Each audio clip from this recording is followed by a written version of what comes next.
Should we talk iPhone or should we go with the foldables? Well, you know my vote. I mean, the iPhone's going to take me 10 seconds. Yeah, 13's good. We know the iPhone. It's got slightly better cameras than last year. It's available in a new color. Rectangle better. Yes. Yeah, and the screen's better. We've talked about the iPhone. This guy. Look at this. Andrew, anything else? I mean, what else is there to say? Welcome to Geared Up. I'm Andrew Edwards. I am John Rettinger. Geared Up is your look at the world of tech and gadgets. And this week, John. Wait, hold on. We're back. We're a little more tanned than we were the last time we did a podcast. That's true. Well, you were out there on the beach. I was out there. We've been to Hawaii. Mm-hmm. And while we were in Hawaii, yes, we ran into somebody. We sure did. Not only did we run into him, our next guest, our greatest guest, I think. Of course, at least the guest with the greatest head of hair that we've ever had. I mean, that's obvious. Did we just give it away? I think we may have just revealed. Well, the only way to reveal that is to say the greatest head of hair combined with it's the hair voice collaboration that always gets me with this man. That's fair. It's a rare combo from a rare human. That's correct. That is correct. It is Mr. Mobile Michael Fisher. How are you doing today? I'm very well, and you guys are very well practiced in the art of flattering a guest to such a degree that he just has to say yes every time you ask him on. So thank you. We like to introduce our guests so that they ever play the show for their parents. That their parents can puff their chest with pride and say, that's my son, that's my daughter. Man. Listen to this introduction. I have no idea what they do for a living. Exactly. But somebody respects it. Mr. and Mrs. Mobile, you've done a wonderful job. We have no idea about the skill set, but the genetic material, as far as the hair and voice are concerned, not bad. Can your parents accurately describe to their friends what you do for a living? So my dad, yes, and my mom, yes now, but she took a while. Like, what my favorite was the phase that lasted a couple of years where she would have friends over and they'd ask what I do. I said, well, I make videos telling you whether tech is any good or not. And then there'd be a couple beats as they processed that, and my mother would go, on the internet. So as to make it clear, that I wasn't on CNN or anything like that. No. They now both understand what I do, and they're both very proud, yes. What about you guys? That's a good question. I feel like almost no one in my family can accurately describe, I think they can describe what I do. I make video reviews, right? Mm-hmm. But I think if you ask them the question, how does he make money? Oh, no idea. Then they're just baffled. They're baffled. For sure. How does that happen? Yeah. They never get there, though, because the first question is always invariably, do you get to keep that stuff? Oh, that's true. Every time. Every time. First question from everybody. My parents describe things the same way. I don't know what he does. He makes videos on the internet. He hasn't asked for money. He hasn't asked for money. Have we finally gotten past the phase of that's not a real job? Oh, yeah. Remember that one? You don't think we're past that? So I'm thankfully very past that, because I think the YouTuber mystique carries a lot of it, With my parents, we're past that, but a lot of people are like, I don't understand that as a career. Yeah. And they just think it's just not hard work at all. It's just simple. Oh. I mean, I think a lot of people think that. I guess that's okay. Like, that means I feel like when people think that, I don't take offense. It means that we've done a good job making it look easy. That's a good perspective to have. I take it as a positive. Yeah, I think I expect that more than I get it. Like, I'm all ready to defend the craft. I'm all ready to say, no, it's really hard work. And people are like, more often than not, people are like, oh man, I don't know if I could ever do that. All that stuff, like video editing, that's intimidating to me. And I'm like, oh, actually, yeah, it was to me too. And then I found out I loved it. So, the world is cool sometimes. Yes. I want to slide into our first topic here. Speaking of cool, John, we have been following... Are you calling me cool? Well, now you have to be cool, because we've been following your saga of what is John going to do with his car, right? Now, you did something with your car. I did. I mean, a few months ago, you did something with you got another Tesla vehicle. However... Not a few months ago, 2 years ago. My lease is up. It's already been that long? Okay, so your lease was up. Okay, so lease ended. You had several. You had, I think, about 18 different EVs pre-ordered. I had every EV on reserve. I had to get a car before the end of the year. Really didn't matter to me that much what it was. I need to get something. And then I got to pick from a few options as we got closer to the end of the year. Wait a minute. This man says, I need to get something before the end of the year. It doesn't matter what it is.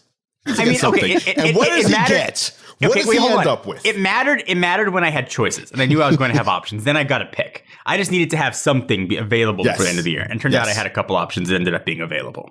Okay.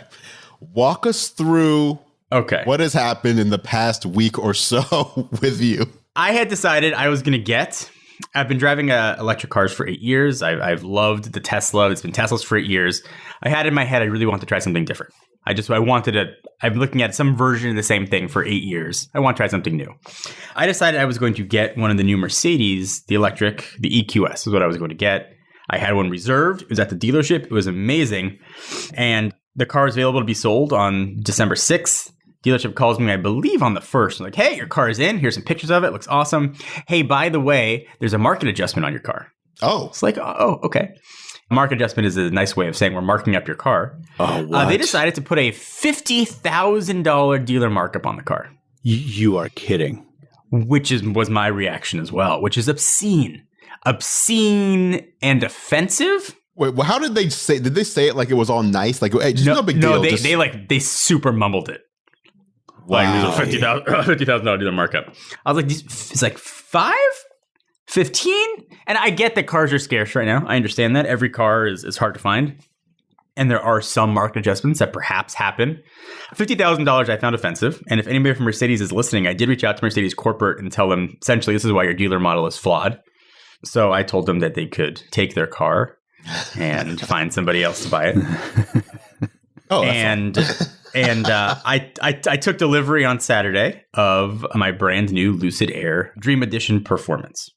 The Lucid Air Dream Edition Performance model. Correct. How many of these are they making? They are making 520 of them. You have one of 520 of the first Lucid vehicles to roll off. They're shipping the GT version after that, which is very similar. In all fairness, it's not a huge difference between the Dream and the GTs. The difference is the fact that it's a Dream. Just like the Model S Plaid, if you have one of the, what is it, like 10 of them or something that have like the Plaid badge on the back? Yeah. It matters. It matters to me. It's like that. It has a little more power than the GT, but the cars are essentially the same except for the power. Okay, so Lucid calls you, hey, because they changed it to the Dream Edition for you, right? So I had reserved the GT in June, and I selected a box like, hey, if a Dream becomes available, let me know. So this thing with Mercedes happened, and I was just grossed out by it. So I emailed Lucid. I'm like, hey, if a Dream Edition's available, it met my requirements I needed for some of the tax things that I wanted. I said, call me. So they said, okay, we'll call you if one's available. They called me a week later saying we have a slot. Configure your car. I configured a beautiful white one. And then they let me know we might have to deliver it for the end of the year. But if you're willing to take a black one, we have one ready to be shipped and delivered. I said, okay. I never had a black car. It's fine. Then they had it delivered. It took delivery on Saturday. Congratulations, man. I just had to look up photos of this vehicle, and it's a stunner. Thank you. Yeah. Thank you. I'm super excited. That's been a long going, almost like running joke in the podcast. So I'm very excited. It's a little on the flashy side, which is something that, I've been driving a Model 3 for a few years, which is like a Civic. Yeah. Here in Southern California. So it's definitely a bit different. When I drove this vehicle, not your vehicle, but the Lucid Air on a media event, it's just so cool. So I want to know, because I want to hear from you as an owner of this. You told the story of how you got it. Yes. How does it feel driving it, using it, etc.? It's very different, right? I was not used to more of a luxury experience, so that was awesome. I never drove a Model S Plaid. I drove the Model S Long Range, which is the new one, which is very, very fast. So this is my first Plaid-esque experience. I took my wife out. We went out for a little date to celebrate on Saturday. I put it in the sprint mode, and I floored it. And she made me promise to never do that again. Date was over. Yeah. Was this before dinner or after dinner, John? It was fortunately before dinner. Good. It's just different. And I wanted to look at something different.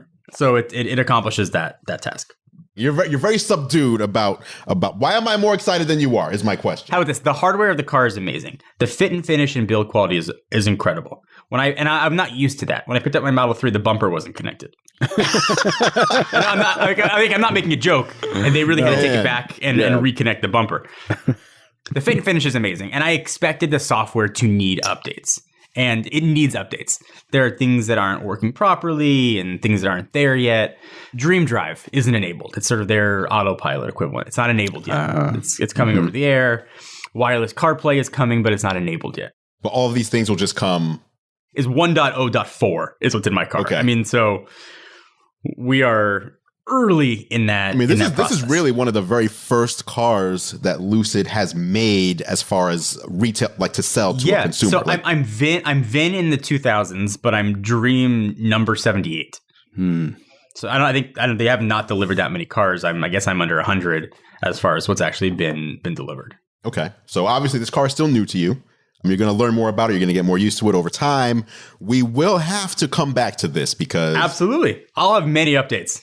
I don't mean to talk smack about anything, but when Andrew told me that this was part of the rundown, John's new vehicle, I got my wires crossed because I haven't really paid attention to Twitter for a few weeks. I've just been kind of weirdly offline. Oh, that's magical. But for some reason, I thought for about 10 minutes that you had gotten a Rivian, John.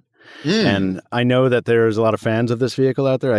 I see those headlights and I burst out laughing involuntarily every time. I am not a headlight appreciator when it comes to the Rivian. So I'm glad you didn't get that. I think it's split. I think people either love it or laugh at it. I don't think there's really any in between. They're like stadium. They look like stadium seats. They're long. They do. Yeah. And I think I expressed that opinion once on Twitter, and like 4 of the 28 responses were like, "Why can't you just appreciate something different, man? Why does everything have to be the same?" And I'm like, "Oof, all right, hit me to my core there. All right, I'll shut up. Good call." Can I just talk for a second about the online community? Because I had no idea. Oh, please do. Yeah. The Tesla online community. Right. And I'm somebody who owns many and has driven them. Justine didn't expect this. And have nothing bad to say about them. I just want something different. Took a lot of offense. Wow. Let's just say to somebody driving something different than that. I think that community appears to be more toxic than the Apple Android community, which is I did not think was possible. I've seen that as well. The nicest guy in cars, formerly the nicest guy in tech, Tim Stevens, just has been getting blown up by Tesla fans for 2 weeks at this point? It wasn't even a bad review, was it? No, he just said there's phantom braking in autopilot, and because of that he couldn't recommend the car, which is a very legitimate complaint. Uh-huh. Yeah. And anybody who knows Tim, he is the most objective, can put any bias aside. I sent him a personal note after all that happened because his review I thought was very fair, and he got creamed unnecessarily for it. Yeah. Tribalism, toxic and bad. How dare us have opinions? Yeah. Yeah. Amen. I mean, we're all used to this, right? We give that's what we do. We give our opinions for a living, and then we deal with people who are mad at us for having We are our own thoughts on things. I know we have topics, but we have Michael Fisher as our guest. I like to share Michael Fisher's story if I can. Oh, buckle up. You're going to share his story. Yeah, no, I have a story about him. Oh, I want to hear this then. So all three of us were at the Qualcomm Tech Summit in beautiful Big Island in Hawaii. And I think Andrew was at a different table, but I sat next to Michael for dinner. Michael was wearing a normal pair of shorts, normal human shorts. They didn't look anything crazy. They did have cargo pockets. Proceeds to sit down and pull out of these pockets, not one phone, not 2 phones, as he's known to carry, not 3 phones, which would have probably been a lot, but 4 phones out of his pocket, and not little phones. I mean, one was the Z Flip, but we're talking big Sony phone. I mean, we're big phones. He plunks that on the table, and then just looks around to see if anybody noticed. I did no such thing. I just put him down and went and got some food. I mean, it was such like a boom. What's up? Like playing dominoes. What's up? Slapping down that Leica phone. Yeah, I remember that. That was a lovely dinner we had, and I want to thank you for your unapproved and unintentional cameo in my Sony video. So thank you. Absolutely. And he had all these phones because he was testing all of these phones. So when you see this coverage, know these are really being used and really being tested, which I think is rarer than most people think in the space. No, I appreciate it, man. Thank you. And those shorts were at capacity, I must say. They were max capacity, yeah. Now, a couple weeks prior to that, at the MediaTek Summit, where I also saw Mr. Fisher. War of the in Summits. Laguna Beach. Yes. That's right. Congratulations again, Andrew, on being the best chef on the grounds. Once again, Thank you best so taco much. chef. Thank you so much. Well recognized by a celebrity chef. Richard Blaze said it.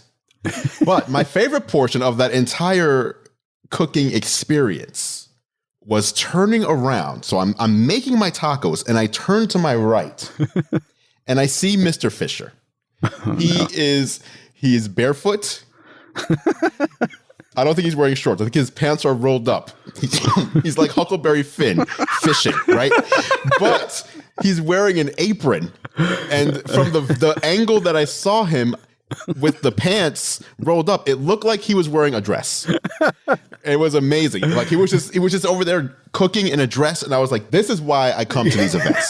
This is confidence, right? Yes, That's right. absolutely. I was going to say it didn't look bad, did it? It's because it looked pretty good, right? That's all that matters. Now, right? in all fairness, you do have the legs for it. Hey man, I mean, so you could have pulled it off. What did I tell you, folks? They just flatter you. They flatter you, so you always come on. God, I'm blushing over here. I'm already in a hot mood. I got to say, gentlemen, it was. I know we got to get into things. Those were just great. It was great to spend time with you all both in the real world, and those summits were just fantastic. So it's really nice to talk to you after having seen you again. Yes. All right. Last time you were on, Mr. Fisher, we were talking about the upcoming rumored MacBook Pro. Ooh. And then you said when we were done, when this gets released, I would like to come back onto the show to talk about what I think of it after I have it. So, question for you. Have you picked up the newest MacBook Pro from Apple yet? Let me ask you a question. How do I look? You look beautiful. Are you FaceTiming us from your MacBook Pro? FaceTiming you? You look like a non-potato camera. That's outstanding. That's what I'm going for. I'm FaceTiming you from, yes, the 16-inch M1 Max, the maxed out, the top shelf edition.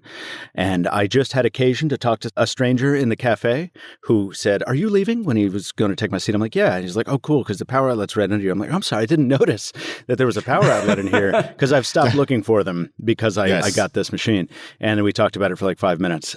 Yeah, it's a tour de force. I've had it for, 2 or 3 weeks now? It's been my production machine, maybe 4 weeks. I can't wait to hear what y'all think about these things because I love it to the degree that I can't even talk about it that much because I haven't thought about it that much because I've just used it as a tool and it hasn't interrupted me or screwed me over in almost any way, a couple bugs aside. Which is different compared to your previous experience with the older models. Like I remember you had some MacBook Pro issues, but you were stuck with them because you used Final Cut Pro. Absolutely which right. is obviously the only place you can use those. So versus before to now, I'm assuming night and day. Well, I think, when Apple redid the keyboard and when they released that 16-inch one, and what was that, 2019? Yes. The Intel one, I was like, okay, good. I can type on this as comfortable. I loved that machine too, but I didn't realize the extent to which M1 Max would. I mean, look, I've edited 2 videos now on 2 separate transcontinental flights and never had to worry about plugging in. That is crazy. Insane to me. We all talk about the things we love having back, the SD card for sure, MagSafe, LOL, yes. But I find most profound the things I just don't have to worry about right now. The fact that I can carry a single charger for everything that's USB-C. I don't even need to carry the MagSafe thing because I don't need that extra wattage. It just lasts.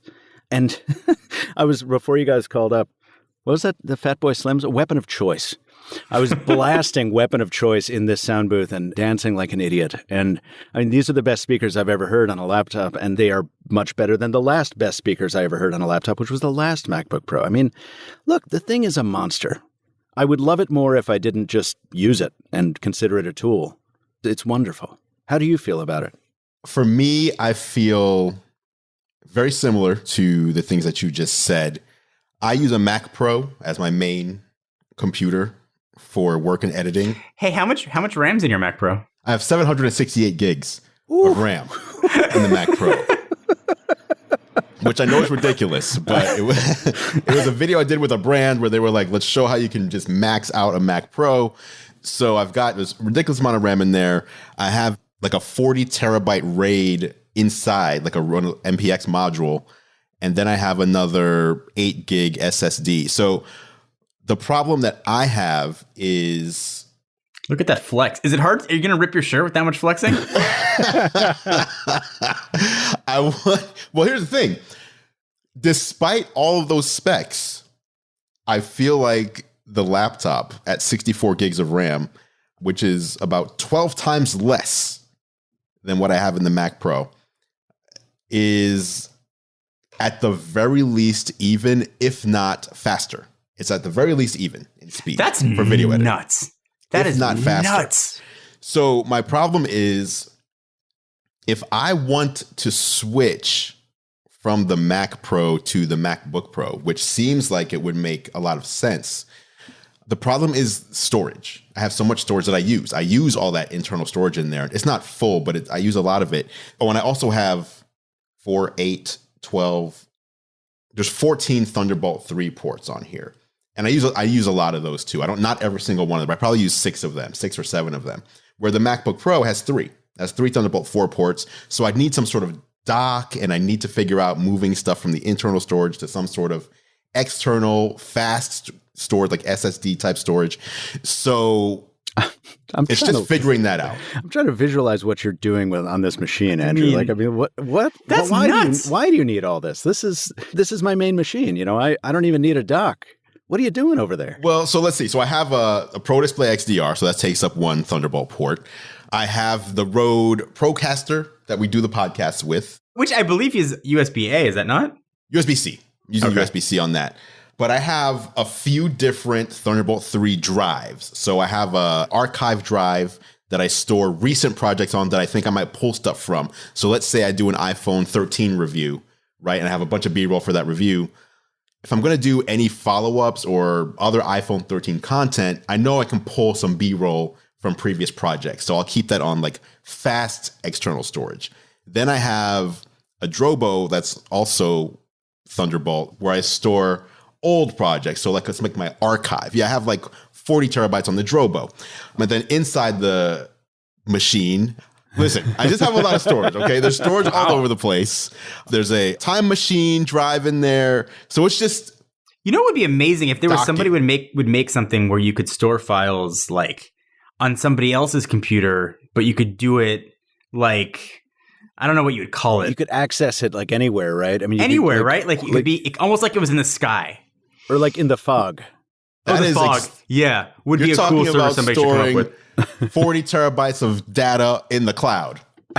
Cloud's a good word. Now you know what? Copyright it before Andrew gets it. I was just saying, that sounds expensive. Now, which is one reason why one of many reasons why I'm very jealous of David Kogan. Also another great head of hair.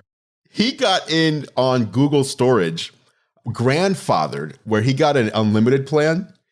So at one time I was like, David, why are you uploading? So what are you doing? He was like, oh, I'm just uploading every video I've ever made to Google's cloud. I was like, amazing. That sounds really expensive. He was like, no, I pay I think it was like $20 a month for unlimited storage. Yeah. I'm like, how much storage are you using? He's like, oh, probably a few dozen terabytes. What? He's like, yeah, I'm never canceling this. I am never, ever canceling this. So, yeah. I mean, in all fairness, you could be replacing a Mac Pro with a billion gigabyte. I mean, you'd probably save some money, I would imagine, if you sold the Mac Pro. That is true. That's true. I'm basically going to wait for the spring where we're all expecting to see the iMac Pro.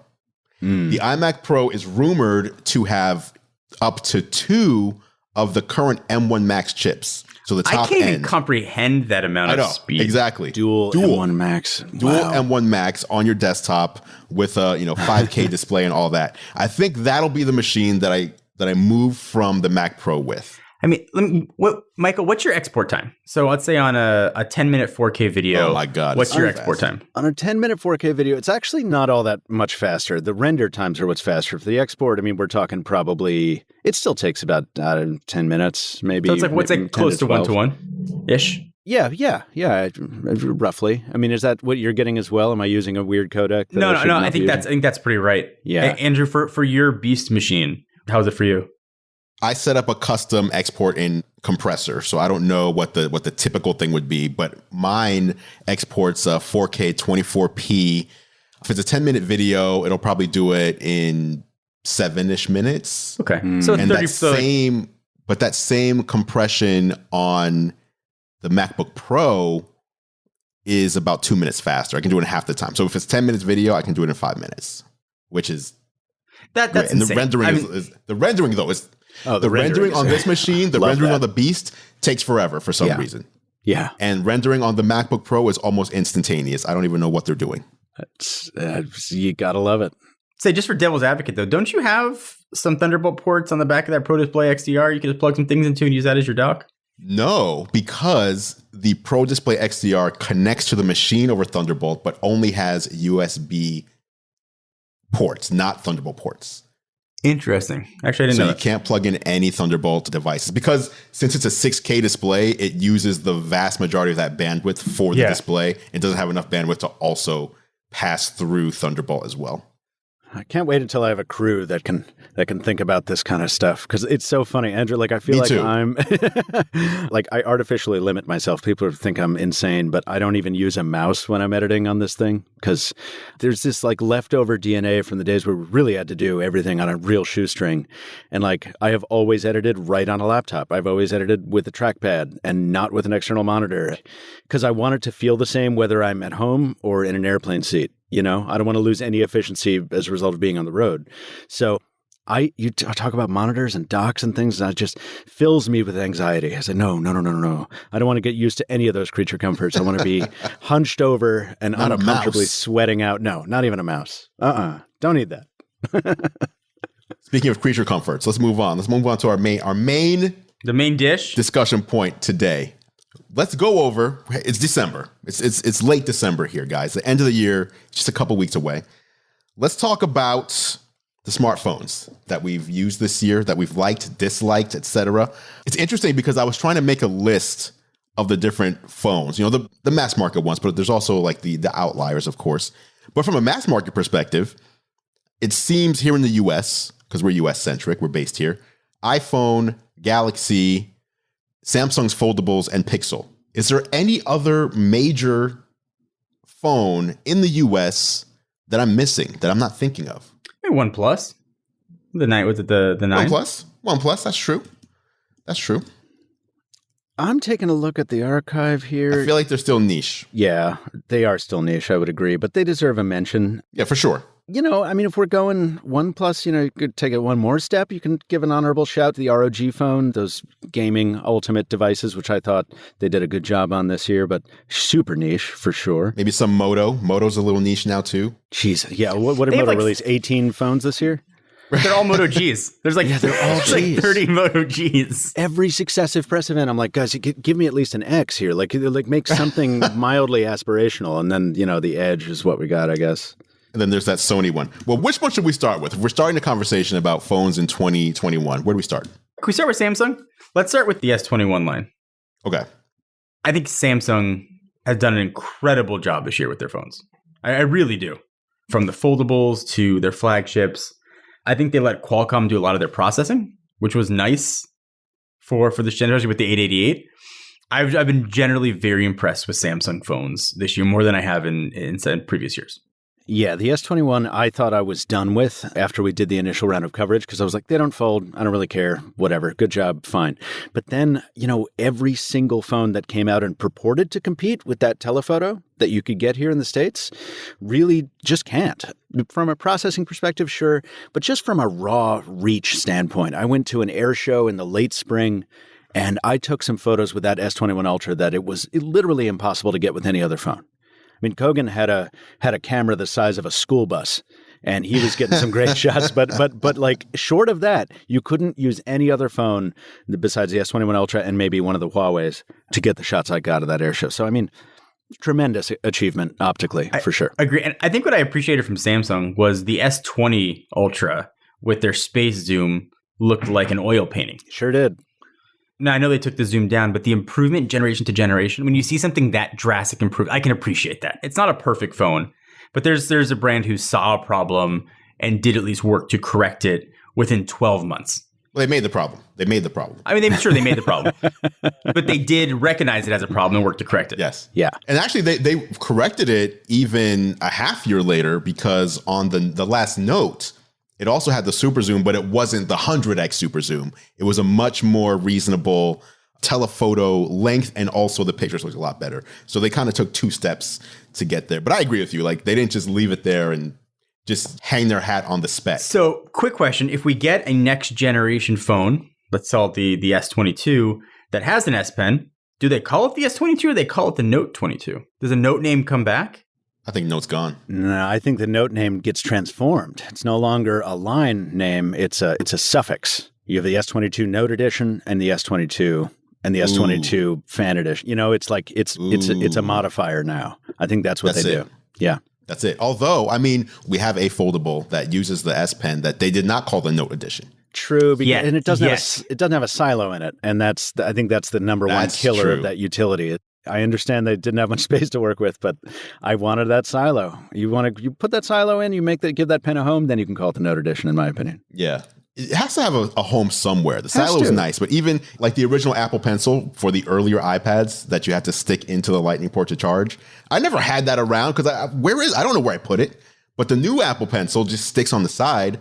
It's always there. I know where it is. Same credit to Microsoft for doing that with the Duo 2. You can slap that Surface Pen right on the cover there. One of the only good things about that device at launch. I was just going to say that. It has gotten better. The Duo 2, that's just going to be the mention of the Duo. Yeah, that's it's gotten a little bit better, but it's still not great. But at least it holds the pen. Switching to the Pixel, I was surprised at the same Qualcomm event where... Wait, one more thing on Galaxy real quick. I just want to say, I don't know why I'm so impressed by this still, but the speed of the in-display fingerprint reader on Samsung's latest phones. That's fair. Is so good. Yeah. Okay. Without haptics, I can't tell that it worked. So it's not even, I don't care how fast it is. It still feels like it sucks. Like, give me a haptic buzz. Tell me that you're unlocking successfully. Like every other fingerprint reader ever. Why do they not do that? It drives me nuts. So fair enough. The fingerprint reader does transition nicely to the Pixel, though. Yes. True. In all fairness. Pixel 6, Pixel 6 Pro. So at this Qualcomm event where we were with other folks in the space who have access to every phone and could choose to carry any phone, I think we saw more Pixels than any other device out there. What? Did you look around when phones were out? I pretty much felt like everyone had an iPhone, and then a lot of people had an iPhone and a Pixel. I saw a lot of Pixels. Despite an awful lot of Pixel 6 out there, yeah. Let's say the fingerprint reader not being quick. It does give you haptics, though. It does. Just saying. It does. I mean, you do get haptics letting you know it's slow to unlock, but you do get haptics. Well, I think the train of thought there goes, all right, I'm going to Hawaii. What phone do I want to at least have in my bag? Well, you want the Pixel. I mean, for all the things it does well and doesn't do, like, oh my God, if I'm taking a once in a lifetime shot of a Hawaiian sunset, I want the Pixel 6. That's what I want. Or a manta ray. Or a manta ray. Oh, nice. Nice cut. That was the other dinner we shared together. That manta ray was delicious. Delicacy. Pixel 6 is probably my delight of the year. Because every year I feel like you always get the rumors of here's what's being worked on, and you see the pictures, like leaked renders, but you don't know what's going to actually feel like when you use it. Especially with the Pixel line, though. It's always like, here's what's going to look like. Here it is. And it always feels so disconnected from what was previous. Or usually, like starting with Pixel 4, 5, it's always Pixel 1, 2, and 3 felt cohesive. And then from there, it felt like each one lived in its own world. Pixel 6 also does live in its own world, but it feels good. It feels premium. It feels like a phone that can compete with Samsung, compete with Apple. And competing with Apple is kind of different because you're on iOS and you're competing with software as well. But if you're on the same side of the spectrum, if you're on an Android device and you love Android, the Pixel 6 and 6 Pro are legitimately worthy of your attention and consideration this year. Competitive is the name of the game. You are absolutely right. I think, they get so much praise lavished upon them that people tend to think the 6 and 6 Pro are somehow perfect or close to perfect, and they're not. There's a lot of things that I would change about them. But they are competitive in a way that Pixels have not been for a long time. And so much of that comes down to the price. That's part of that delight. It's kind of like the best OnePlus phones where you're like, there's a lot of things that don't really go well here, but you're paying a lot less for it. And the camera is not very good. And with the Pixel, you don't have to say the camera is not very good. People still don't know what they're going to get with the Pixel. I feel like the Pixel's like I don't know their analogy, but like a freshman in college who keeps changing their major. We're going to be flagship. Yeah. Where now I'm not flagship anymore. Now I'm a budget phone. Now I'm flagship. Now I'm flagship again. But don't think of me as a budget phone from 5 months ago. It's hard for people to know what to get when they're not following the space so closely. People aren't aware of what the Pixel is. Yeah. From generation to generation. That is true. That's ultimately an issue. But what you do have, to Michael's point, is a very competitive, very well-rounded device that is not without its flaws. But I think the flaws that it has are manageable ones, and none of them are deal breakers. in my opinion. Mm-hmm. Has Google done a better job explaining what the Pixel is this year? Have they done a better job? That's what I was going to say. I think they're going to have to establish consistent messaging going forward. And I think it's so early in the Pixel 6 campaign. I'm not prepared to judge them on it yet. To be honest, I don't remember a lot of Pixel 6 spots. I know they're everywhere. I'm surrounded by Pixel 6 billboards literally right now. I don't remember what any of them convey.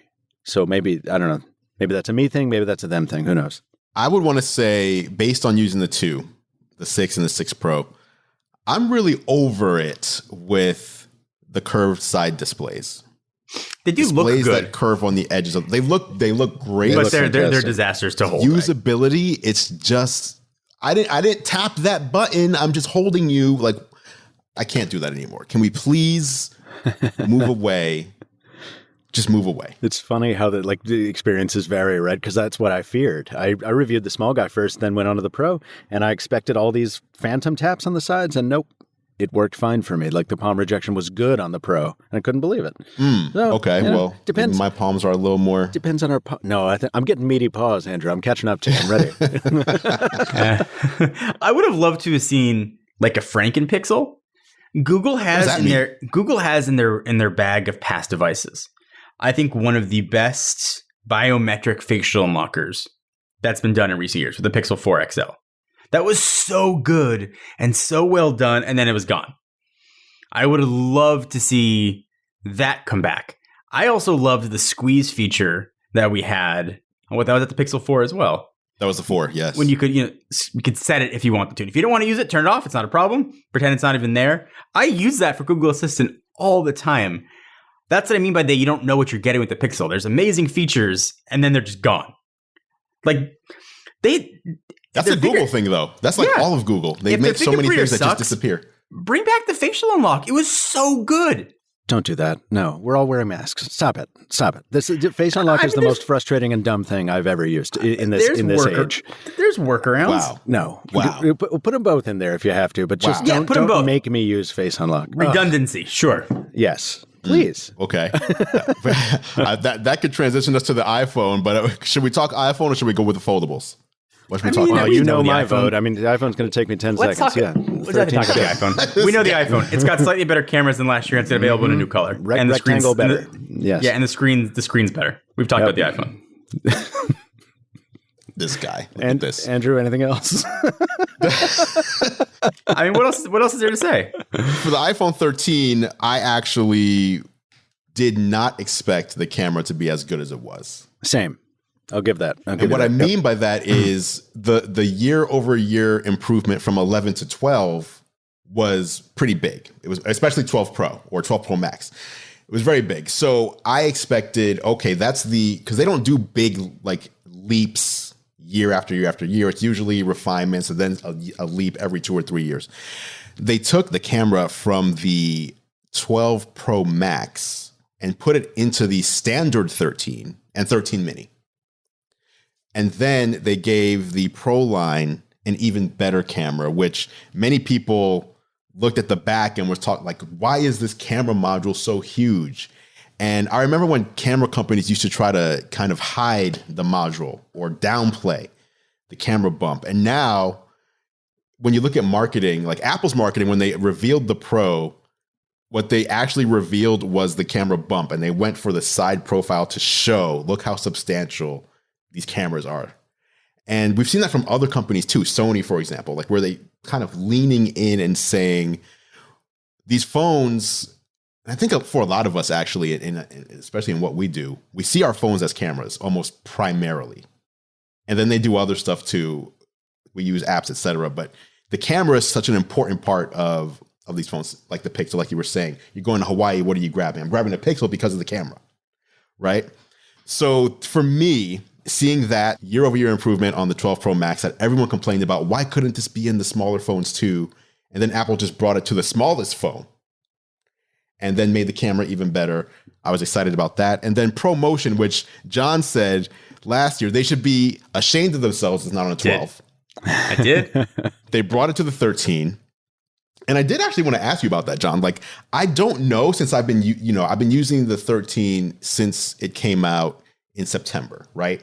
So about 3 months, and I haven't gone back to previous devices. I'm curious, if I were to go back to a 12 or an 11, would I use it and know, oh, wow, I can see the difference? Listen, I blushed over the iPhone.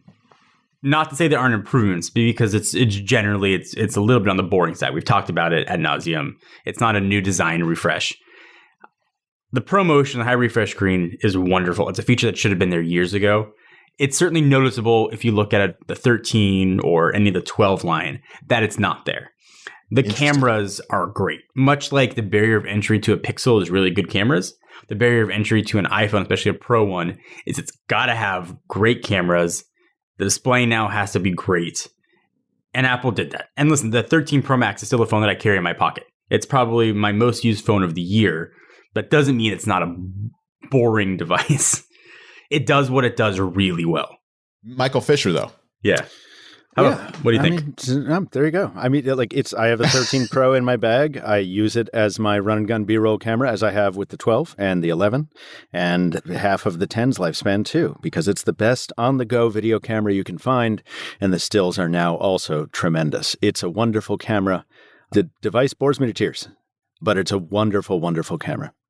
Now, out of curiosity, when you say the device bores you to tears, is it because of it's the Apple device, or is it because you have moved past the candy bar form factor in your mind, and any candy bar phone you find slightly boring? Like or is it a combination of the both? The latter. No, I mean, the foldables have captured my imagination to such a degree and changed the way I use my phones to such a degree that, yeah, I mean, any candy bar style phone does feel much less exciting and a lot more cramped, I have to say. I mean, when you carry a tablet in your pocket, suddenly every other phone feels like, oh, yeah, okay, I'm glad this makes you happy, you know? Okay, well, let's talk about that. Like, foldables, obviously, or maybe it's not obvious to some people, but I felt like you guys both know, actually. We've talked about this on previous shows together. I was never feeling super excited about the foldables, especially the Z Flip side of the foldables. I always felt like the second you unfold it, that's when you start using it. And then it's just like any other candy bar phone anyway. You fold it up and then it goes in your pocket. So you're not using it. It's just the fun of unfolding it. To me, that was kind of a gimmick. Fast forward here, 2021, and I took that back. I took back that sentiment. I mean, I can still kind of make that argument, but I feel like there's a lot more utility now to these folding devices. And the Z Fold, not Flip, but the Fold itself, the tablet in your pocket, really came into its own this year as a device that I did not feel like I had to baby, that I did not have to. I always felt worried. I felt like someone handed, I remember one time we were at a Samsung event and Jonathan Morrison was there, and he just let me hold his, I think it was like an $80,000 camera or something that he had, right? With the lens and everything. He's like, here, check this out. Hold it. I'm like, while I was holding it, it was like handing a baby to like a 20-year-old man. He was like, I don't know what to do with this. That's how I felt using the Z Fold and the Z Fold 2. I felt like I have to think about how I'm using this so that I don't damage it somehow. Z Fold 3, I don't feel that way anymore. So foldables for me this year, and also the main point, actually, Samsung has absolutely stamped their mark on the industry, similar to how Apple stamped their mark with the original iPhone, in my opinion. For sure. Anyone who comes with foldables from here on out, they're going to be compared against what Samsung has done. Yeah. Similar to how every phone, even when manufacturers are presenting phones, they'll compare them to the iPhone on stage. People will compare this to the iPhone. That's kind of the bar. I feel like for foldables, Samsung absolutely is going to be the bar going forward. Which is a shame if you're Motorola. Because, boy, if there was every year not to miss a cycle and to be late on your Razr 3, this wasn't the year to do that. And I'm sure they couldn't help it, but what a shame, because Motorola is responsible for relaunching the clamshell form factor as a foldable.